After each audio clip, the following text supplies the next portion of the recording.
بنے ہیں دو عالم محمد کی خاطر، بنے ہیں دو عالم محمد کی خاطر، ہوئے خلق آدم محمد کی خاطر۔ یہ ساون کی رم جم یہ عہد بہاراں، یہ ساون کی رم جم یہ عہد بہاراں، بنے سارے موسم محمد کی خاطر۔ یہ چڑیا کی چو چو یہ کوئل کی کوکو، سبھی کا ترنم محمد کی خاطر۔ اور بہت ہو گئی غیر کی بات کرتے، بہت ہو گئی غیر کی بات کرتے، بدل جائیں کچھ ہم محمد کی خاطر، بدل جائیں کچھ ہم محمد کی خاطر۔ کیونکہ رب کائنات نے ہر چیز ہی محمد صلی اللہ علیہ وآلہ وسلم کا صدقہ بنائی ہے۔ اگر میرے آقا علیہ الصلوۃ والسلام نہ ہوتے، امام الانبیاء نہ ہوتے، نبیوں کے امام نہ ہوتے، تو رب کائنات کبھی بھی کوئی چیز نہ بناتا۔ کیونکہ حدیث قدسی ہے، رب کائنات ارشاد فرماتا ہے لولا کلمہ اظہرت ربوبیہ، فرمایا میرے پیارے حبیب اگر میں نے تجھے پیدا نہ کرنا ہوتا، اگر میں نے تجھے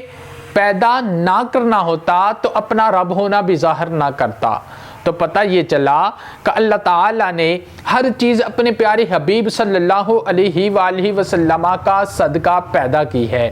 کیونکہ یہ مشرق بنا تو حضور کا صدقہ، یہ مغرب بنا تو حضور کا صدقہ، یہ شمال و جنوب بنا حضور کا صدقہ، یہ زمین بنی تو میرے آقا علیہ الصلوۃ والسلام کا صدقہ۔ ارے اس زمین پہ چلنے والے جتنے بھی افراد ہیں یہ میرے نبی کی وجہ سے ہیں۔ اگر میرے آقا علیہ الصلوۃ والسلام نہ ہوتے تو نہ آدم علیہ السلام ہوتے، نہ نوح علیہ السلام ہوتے، نہ شیس علیہ السلام ہوتے، نہ ابراہیم علیہ السلام ہوتے، نہ اسحاق علیہ السلام ہوتے، نہ یعقوب علیہ السلام ہوتے، یا حتیٰ کہ حضرت عیسیٰ علیہ السلام سے لے کر آدم سے لے کر عیسیٰ تک کوئی نبی رسول نہ ہوتا، نہ زمین ہوتی، نہ آسمان ہوتا، نہ آسمان کی رونقیں ہوتی، نہ جنت ہوتی، نہ جنت کے محل اور باغات ہوتے۔ حتیٰ کہ رب کائنات نے فرمایا محبوب اگر میں نے تجھے پیدا نہ کرنا ہوتا اپنا رب ہونا بھی ظاہر نہ کرتا۔ تو حضرات گرامی پتہ یہ چلا رب کائنات نے ہر چیز اپنے محبوب کا صدقہ بنائی ہے۔ اس لیے ایک پنجابی کے شاعر نے بہت ہی پیارے انداز میں اس تمام جو واقعات ہیں، اس تمام یہ جو چیزیں ہیں اس کا اس نے نقشہ کھینچا ہے۔ کہتا ہے فلک خوبصورت سجایا نہ ہندا، فلک خوبصورت سجایا نہ ہندا، کسے شیداوی ایتھے سایہ نہ ہندا، نہ اے عرش کرسی نہ چند تارے، شب و روز دے اے نہ ہندے نظارے، جنو بشر تے نہ کوئی پرندہ، حیاتی مماتی نہ مویا نہ زندہ، نہ حوران دے قصے نہ آدم نہ حوا، نہ یعقوب یونس نہ یوسف زلیخا، نہ تختاں تے تاجاں دے سلطان ہندے، نہ محلاں دے والی نہ دربان ہندے، نہ ملدی کسے نو کدے زندگانی، ہوا اے نہ ہندی نہ ہندا اے پانی، عرش و فرشتے خاکی نہ نوری، زمانے تے کچھ بھی نہ ہندا ظہوری، کسے شیداوی ایتھے سایہ نہ ہندا، جے رب نے محمد بنایا نہ ہندا، جے رب نے محمد بنایا نہ ہندا۔ تو حضرات گرامی پتہ چلا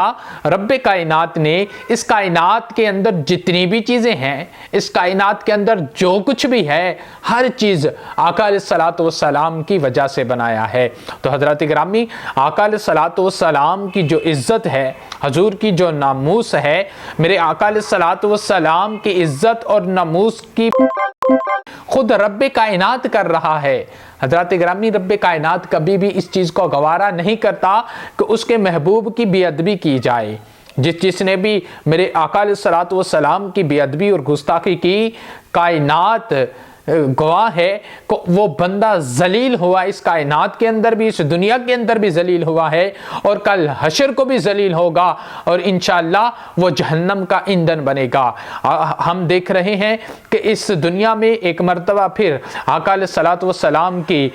ختم نبوت کے اوپر حملے کیے جا رہے ہیں، میرے آقا علیہ الصلوۃ والسلام کی ناموس کے اوپر حملے کیے جا رہے ہیں، میرے آقا علیہ الصلوۃ والسلام کے خلاف، حضور کی شان کے خلاف اور مسلمانوں کے کے خلاف پراپیگنڈا کیا جا رہا ہے۔ حضرات گرامی ضرورت اب اس امر کی ہے کہ مسلمان ایک ہو جائیں، مسلمانوں کو ایک ہو کر ایک اچھا جو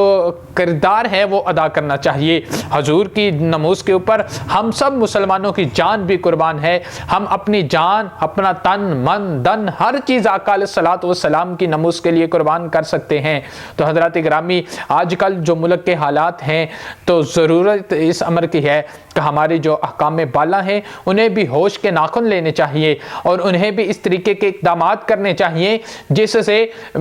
سے مسلمانوں کی دل آزاری نہ ہو۔ مسلمان آقا علیہ الصلوۃ والسلام کی نموز کے لیے باہر نکلے ہیں اور ان کے اوپر لاہور کے اندر یتیم خانہ چوک میں ان کے اوپر شیلنگ کی برسات کی جا رہی ہے، ان کے اوپر ظلم و بربریت کیا جا رہا ہے۔ جو لبیک یا رسول اللہ کا نعرہ لگاتے ہیں انہیں پکڑ کر جیلوں کے اندر جو بند کیا جا رہا ہے۔ تو حضرات گرامی میں ایک بات کہنا چاہ رہا ہوں، یہ لبیک یا رسول اللہ کسی سیاسی جماعت کا نعرہ نہیں ہے، یہ ہر مسلمان کا نعرہ ہے، اور جس کے دل میں آقا علیہ الصلوۃ والسلام کی عزت ہے، جس کے دل میں آقا علیہ الصلوۃ والسلام کی محبت ہے، جس کے دل میں حضور کے عشق کی شمع روشن ہے، وہ لبیک یا رسول اللہ کا نعرہ بھی لگائے گا، وہ ختم نبوت کی بات بھی کرے گا، بلکہ وہ بات ہی نہیں کرے گا، حضور کی شان پر، حضور کے نام پر وہ اپنا سب کچھ بھی قربان کر سکتا ہے، کیونکہ ہمارا یہ عقیدہ اور ایمان ہے اللہ نے ہر چیز آقا علیہ الصلوۃ والسلام کی وجہ سے بنائی ہے۔ رب کائنات ہم سب کو صحیح معنوں میں حضور کا ادب و احترام کرنے کی توفیق عطا فرمائے، آمین۔